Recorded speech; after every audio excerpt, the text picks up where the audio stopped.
높네요, 장로님.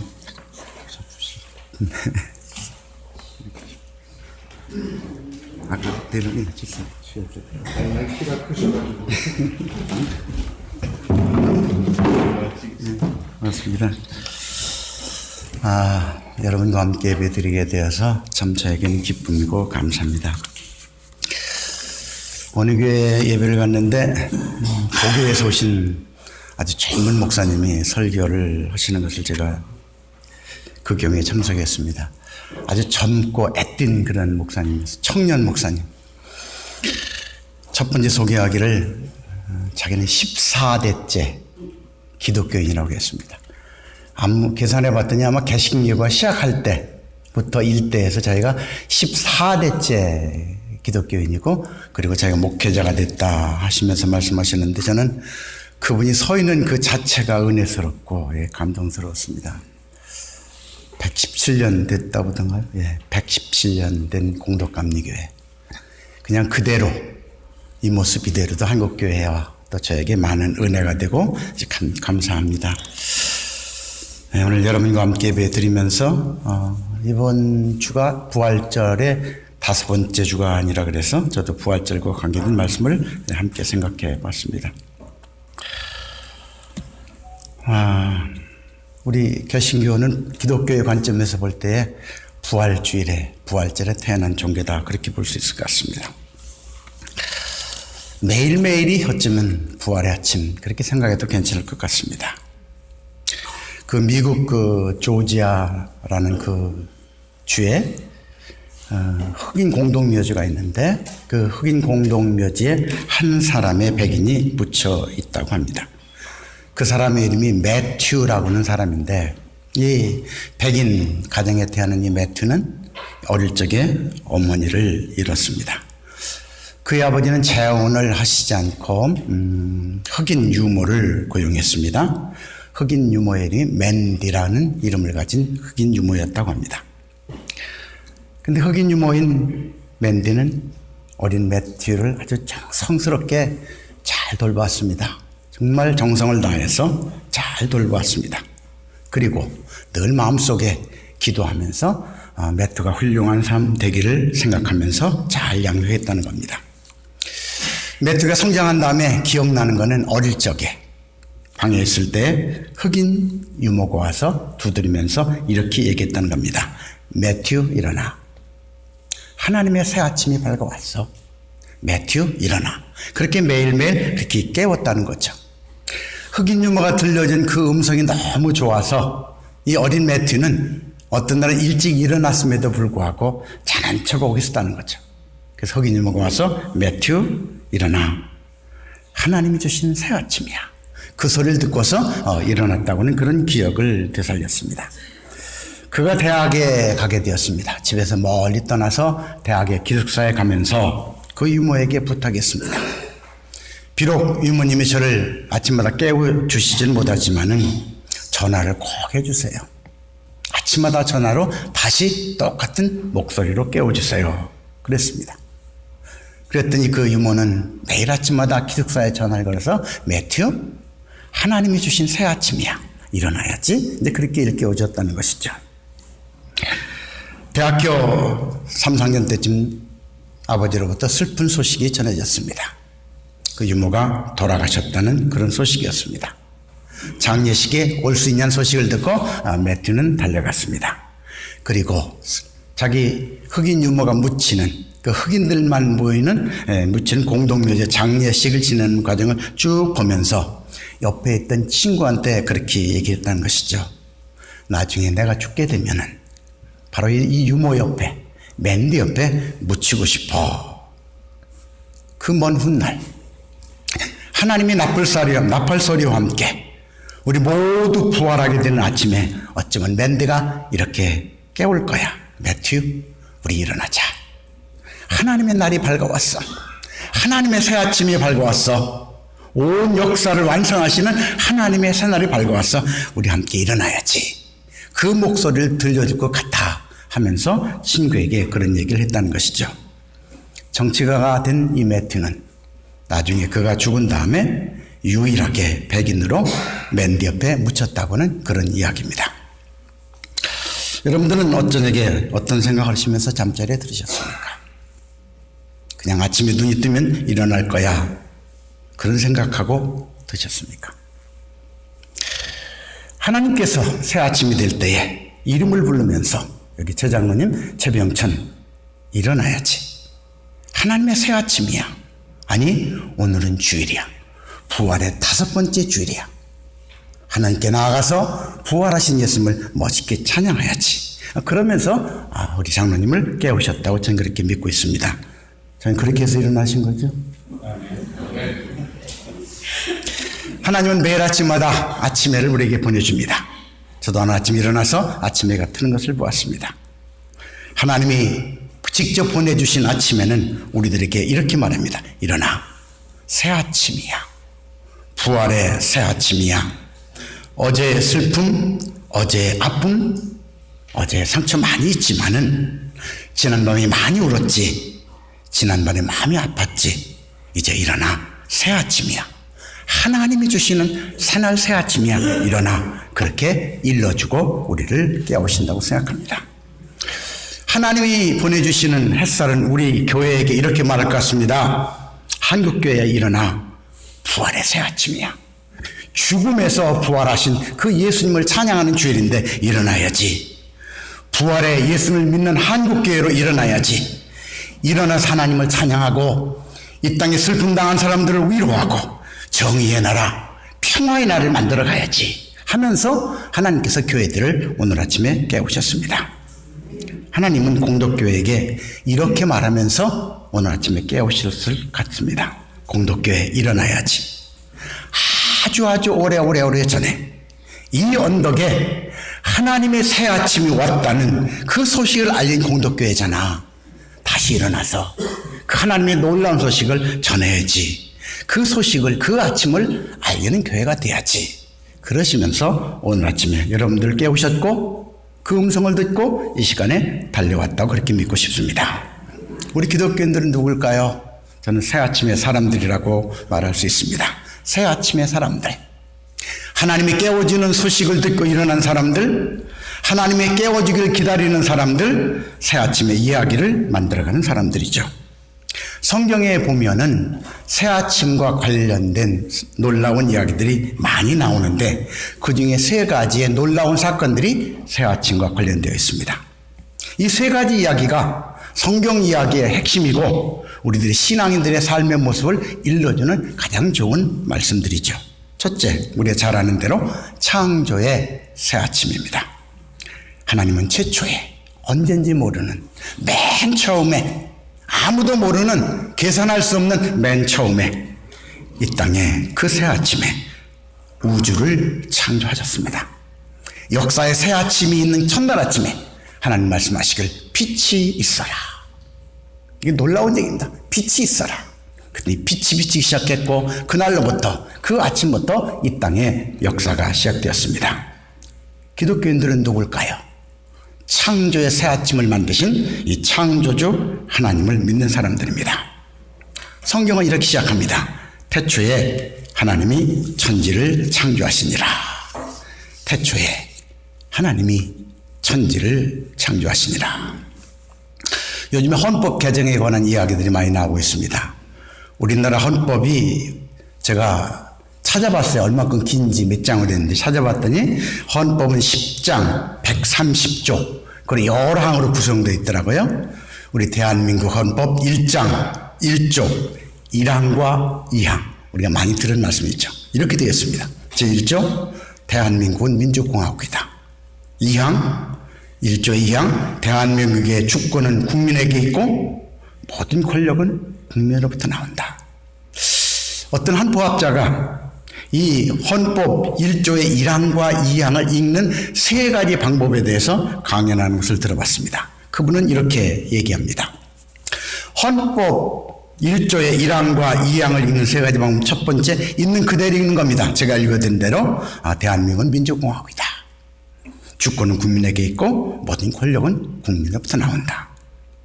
두 번째는 읽는 사람 주어를 넣고 읽는 방법이랍니다. 나는 말한다. 나 손은사는 말한다. 대한민국은 민주공화국이다. 모든 주권은 국민 곧 나에게 있고 모든 권력은 국민 나로부터 나온다. 다 김한무개는 말한다. 대한민국은 민주공화국이다. 대한민국의 주권은 국민에게 있고 모든 권력은 우리 국민으로부터 나온다. 훨씬 더 감동이 와닿는 것 같습니다. 세 번째 읽는 방법은 말하는 사람과 듣는 사람을 이렇게 가정해서 읽는 방법이라는 것이죠.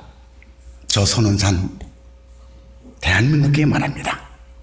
아들아, 내가 너에게 말한다. 대한민국은 민주공화국이란다. 모든 주권은 국민에게 있고 모든 권력은 국민, 너, 나로부터 나오란다. 딸아, 내가 너한테 일러줄 것이 있어. 대한민국은 민주공화국이란다. 잊지 마. 꼭 기억해. 모든 주권은 국민에게 있고 모든 권력은 국민으로부터 나오는 거야. 나 손은산이, 아니 우리 한국교회가 이 땅에 있는 모든 정치가들에게 말한다. 정치가 여러분, 대한민국은 민주공화국입니다. 모든 권력은 국민으로부터 나온다는 사실을 기억하십시오. 라고 그런 식으로 읽는 방법이 있다는 거죠. 더 붙여봅니다. 대한민국 국민이 일본에게 말한다. 대한민국은 민주공화국이다. 모든 권력은 국민으로부터 나온다. 우리 대한민국 5천만, 8천만 국민이 미국에게 말한다. 만방하게 선포한다. 우리 대한민국은 민주공화국이다. 뭐 그런 식으로 읽는다는 거죠. 굉장히 감동적이라고 생각되었습니다. 창세기 1장 1절도 같은 방법으로 읽을 수 있다 생각해 봤습니다. 첫 번째로 그 있는 그대로 태초에 하나님이 천지를 창조하시니라. 태초에 하나님께서 하늘과 땅을 만드셨습니다. 두 번째 주어를 넣습니다. 저 손은사는 고백합니다. 태초에 우리 하나님이 천지를 창조하셨습니다. 우리 공동 감리교회가 함께 고백합니다. 그 역사의 첫 아침에 우리 하나님이 온 우주를 만드셨습니다. 세 번째 있는 방법, 주어와 목적을 넣습니다. 사랑하는 아들아, 내가 너에게 꼭 일러줄 말이 있단다. 태초에 하나님이 너, 나, 우주, 천지를 창조하셨단다. 사랑하는 딸아, 내가 너에게 다른 것은 몰라도 이것만은 너한테 일러주고 싶고 꼭 기억하길 바란다. 태초에 하나님께서 천지를 창조하셨단다. 어마어마한 이야기입니다. 하나님께서 온 우주를 창조하셨다는 그 어마어마한 얘기죠. 그 어마어마함을 다 설명할 길이 없습니다. 학교에 있을 때 물리학과 교수님이 인문대학에 와서 잠깐 동안 별에 관한 설명을 해 주었습니다. 이런 별이 몇 개나 되는지 아십니까? 셀 수 없죠. 1000억 개 곱하기 1000억 개. 몇 개인지도 알 수가 없습니다. 그분은 그렇게 설명을 했습니다. 달로부터 지구까지 빛의 속도로 오는데 3, 4초가 걸린다는 겁니다. 근데 어떤 별들은 10년 걸린다는 거예요. 빛의 속도로. 어떤 별들은 얼마나 먼 곳에 있든지 그 빛의 속도로 지구까지 오는데 50년 걸린다는 거예요. 30년 걸린다는 거예요. 그래서 그분 말씀하시기를 오늘 밤에 빛나는 저 별빛 참 아름답다. 이건 과학적인 설명이 아니라는 겁니다. 이렇게 말해야 된다는 거죠. 50년 전에 빛을 발해서 오늘 밤에 지구의 나라에 찾아온 저 별빛 참 아름답다. 그렇게 말해야 된다는 거예요. 그게 과학적인 진술이라는 거예요. 그분은 기독교인이 아니었습니다. 그렇게 말하고 나면은 그 별빛이 그렇게 아름다울 수 없고 그렇게 경건해질 수 없고 온 우주를 만드신 그분 창조주를 마음에 기억하지 않을 수 없다는 것이죠. 기독교인들 해야 될 첫 번째 고백은 뭘까요? 창세기 1장 1절이죠. 하나님이 창조주라는 얘기입니다. 모든 피조물 가운데는 하나님의 거룩한 손길이 머물러 있다는 것이죠. 사람들이든 동물이든 산이든 들이든 하늘과 바다, 수많은 별들, 나무들 가운데 하나님의 그 무엇, 하나님의 신성함, 그것이 다 묻어 있다는 겁니다. 우리들 가운데에도, 산에도 들에도. 모든 피조물에는 신적인 흔적이 묻어 있다는 것이죠. 그러므로 모든 사람들뿐만 아니라 만물, 자연, 하늘, 바다에 대해서 경외심을 가져야 한다는 것입니다. 다른 사람을 대할 때, 자연을 대할 때 하나님의 신적인 무엇이 흔적이 묻어있다 생각하고 존중과 최고의 예의를 갖춰야 된다는 것입니다. 저는 가보지 않았지만 인도나 네팔 사람들은 인사할 때 나마스테라고 그렇게 말한답니다. 그 뜻을 설명하는데 참 감동스러웠습니다. 나마스테라고 앞사람에게 인사하면서 이런 마음을 가지고 인사한다는 겁니다. 내 안에 있는 신이 당신 안에 있는 신에게 인사드립니다. 나는 당신 안에 우주가 깃들어 있는 모습이 보입니다. 나는 당신 안에서 거룩한 불꽃이 피어오르는 모습을 보고 있습니다. 그런 의미를 담아서 나마스테 그렇게 인사한다는 것이죠. 하나님이 창조주라는 고백은 바로 온 우주에 하나님의 그 무엇이 묻어있기 때문에 서로 존중하고 서로 사랑하고 아껴야 된다는 것이죠. 반대로 지배하고 억압하고 그리고 이렇게 배제하는 것은 잘못된 태도라는 것입니다. 지난 봄에 제가 여름에 우리가 잘 아는 거 그랜드 캐년에 가봤습니다. 한 3번째 가봤어요. 그랜드 캐년 저쪽으로 가면 좀 더 가면 자이언 캐년 것이 있습니다. 여러분들 아직 안 가보신 분들은 미국에 한번 꼭 거기를 가보시기 바랍니다. 설명할 길이 없어요. 그 어마어마함, 자연. 전 그때 마음속에 생각을 해봤습니다. 신앙인의 신앙적인 표현은 뭘까? 헌신하는 것, 기도하는 것, 전도하는 것도 신앙인의 모습이지만은 참된 신앙인의 모습은 뭘까? 위대하신 하나님을 마음껏 찬양하는 거다. 위대하신 하나님을 가슴에 터져라고 찬양하는 거다. 창세기 1장 1절에 보인 대로 캄캄한 데서 빛을 만드신 그 하나님, 새 역사를 만드신 하나님, 온 우주를 어마어마하게 만들어오신 하나님, 그리고 지금까지 그 창조의 역사를 이어가시는 그 하나님을 마음껏 찬양하는 것이 신앙인의 가장 아름다운 모습이다. 내가 하나님에 대한 확신이 있고 없고 그건 2차적이다. 그런 생각을 해봤습니다. 두 번째, 출애굽의 아침이 있습니다. 10번째 재앙으로 에집트의 모든 장자들이 죽어가는 밤이었습니다. 바로 왕은 모세에게 당장 나가라고 했습니다. 모세와 백성들은 정신없이 준비하고 아주 이른 새벽에 아마 에집트를 빠져나왔을 것 같습니다. 400년 동안 노예로 살던 그 사람들, 이른 새벽에 애굽 땅에서 빠져나옵니다. 강제 노예에게 시달리고 남자아이를 낳으면 나일강물에 던져버려야 할 만큼 신음하던 사람들이 이른 새벽에 노예의 신분에 벗어나서 그 땅에서 벗어났고 가면서 홍해가 갈라졌고 그 길을 따라 사람들이 행진했습니다. 하나님은 이른 새벽에 출애굽 사건, 구원의 사건을 일으키셨습니다. 기독교인들은 누굴까요? 출애굽의 하나님을 믿는 사람들이죠. 억압과 불의의 밤을 끝내고 새 아침에 자유와 해방을 주시는 하나님을 믿는 사람들입니다. 그러기에 기독교인들은 불의에 항거하고 독재와 억압에 항거하고 고난받는 사람들 편에 서는 것이 너무나 당연하고 지극한 것이죠. 그 제대로 못하면 참된 기독교가 될 수 없는 것이죠. 두 번째 아침, 출애굽의 아침, 그 새 아침을 주신 그 하나님을 믿는 사람들이 기독교이다. 그렇게 볼 수 있습니다. 셋째는 우리가 지금도 찬미하는, 찬양하는 세 번째 아침, 부활의 아침이죠. 예수님을 하나님께서 깨우신 그런 날입니다. 오늘 성경에 보면 두 마리아가 새벽에 예수님의 무덤을 찾아갔다가 그 부활하신 예수님을 만난 이야기입니다.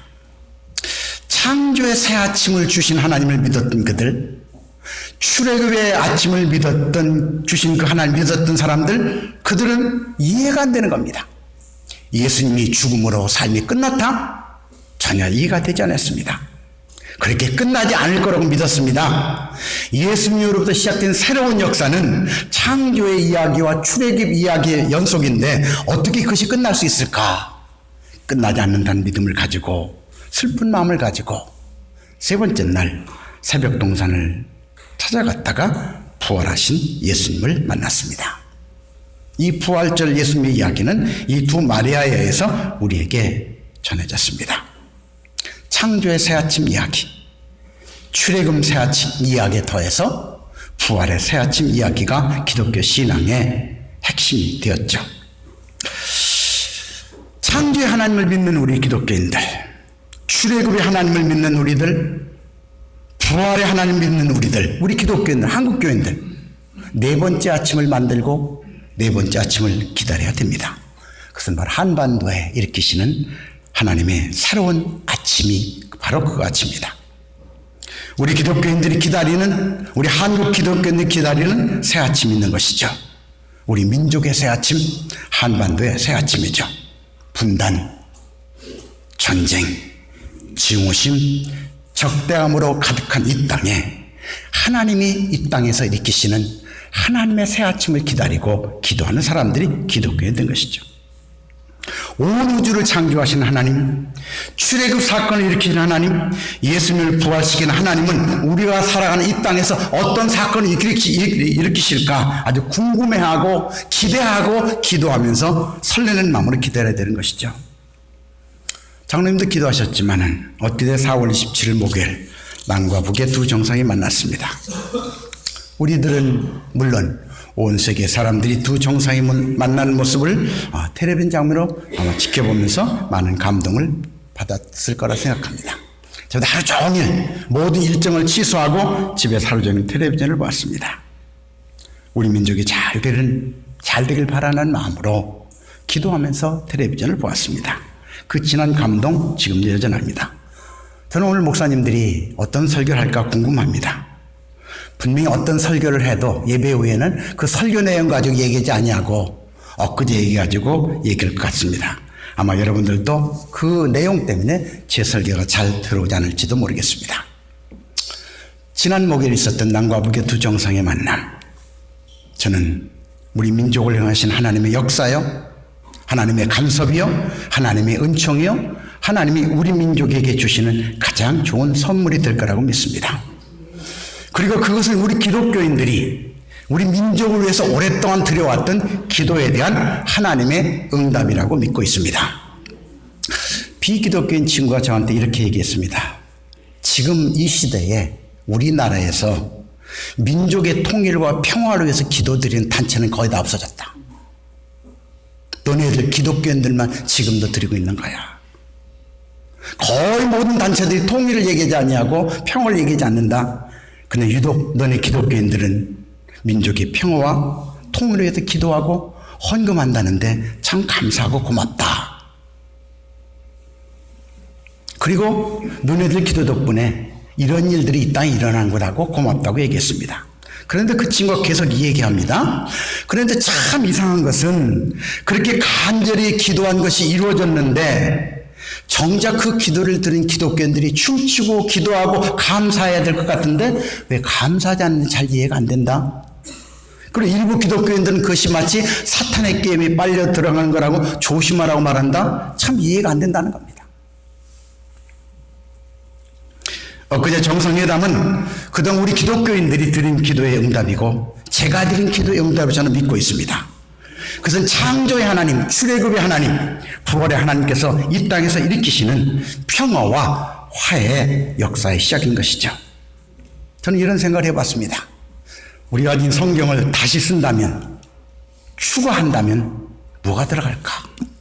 2000년의 역사 가운데서 한두 가지 사건을 성경에 추가시킨다면 뭐가 들어가야 될까? 저는 우리 민족의 이야기가 들어가야 된다고 생각합니다.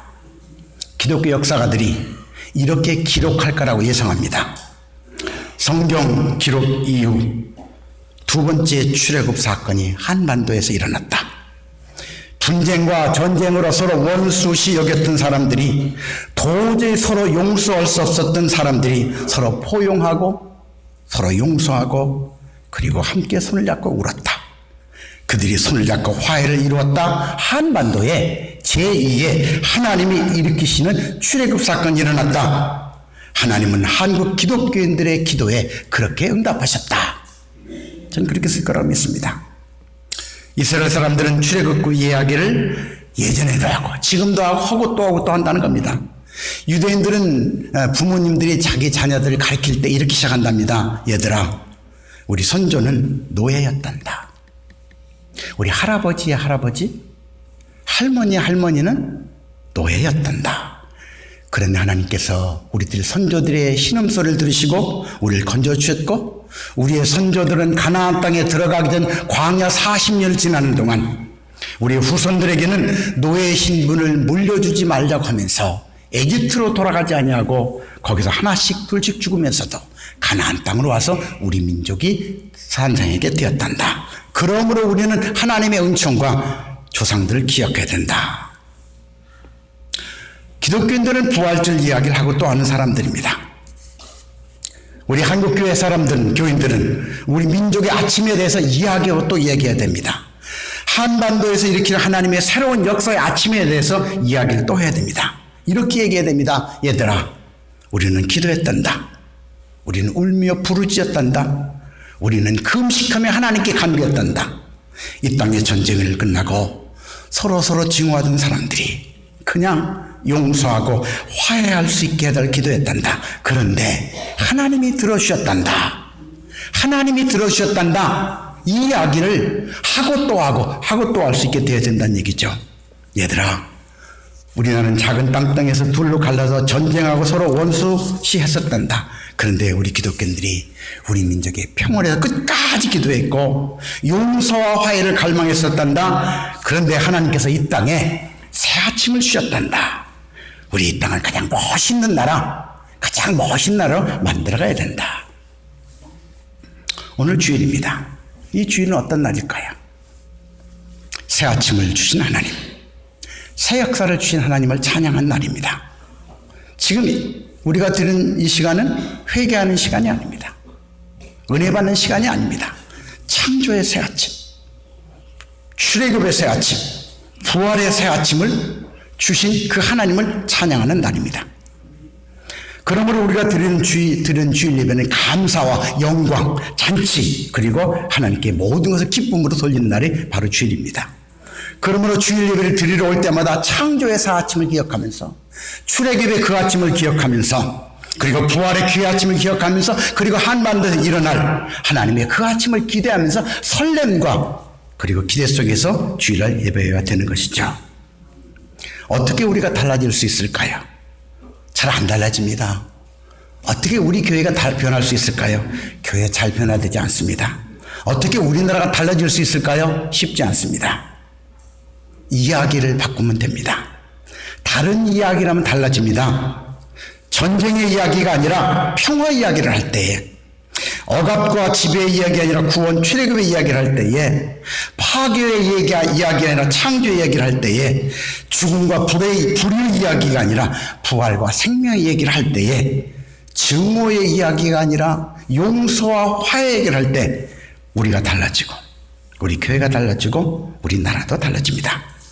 아주 오래전에 공덕교회를 통해서 이 지역에 하나님께서 새 아침을 열어주셨습니다. 여러분, 자부심을 가지셔야 됩니다. 자부심을 가지셔야 됩니다. 창조의 하나님, 출애굽의 하나님, 부활의 하나님은 공덕교회를 통해서 이 지역에 복음의 새 아침을 시작하셨습니다. 하나님은 공덕교회를 통해서 이 지역의 창조의 이야기, 출애굽의 이야기, 부활의 이야기, 그리고 한반도의 평화의 이야기를 전해지기를 원하십니다. 공덕교회는 어떤 교회여야 할까요? 공덕교회는 창조주 하나님의 이야기, 출애굽 사건을 일으키신 하나님, 부활의 이야기, 우리 민족의 평화 이야기를 가장 많이 하는 교회가 되어야 합니다. 우리 아이들이 이 바로 공덕교회에서 제일 듣고 또 들은 이야기도 바로 이런 이야기가 되어야 됩니다. 공덕교회 사람들이 고백하시는 신앙 고백은 뭘까요? 우리 하나님은 창조주시다. 우리 하나님은 출애굽의 하나님이시다. 우리 하나님은 부활의 하나님이시다. 우리 하나님 우리에게 민족에게 평화를 주신 하나님이다. 이것이 공덕교회 고백과는 가장 좋은 신앙 고백이 되어야 될 것입니다. 공덕교회 교인들은 창조주 하나님, 출애굽의 하나님, 부활의 하나님, 그리고 한반도에 평화를 주신 하나님 믿고 따르는 교회로, 교인들로 소문나시기를 바랍니다. 이 은혜가 함께 하시기를 바랍니다. 기도하십니다.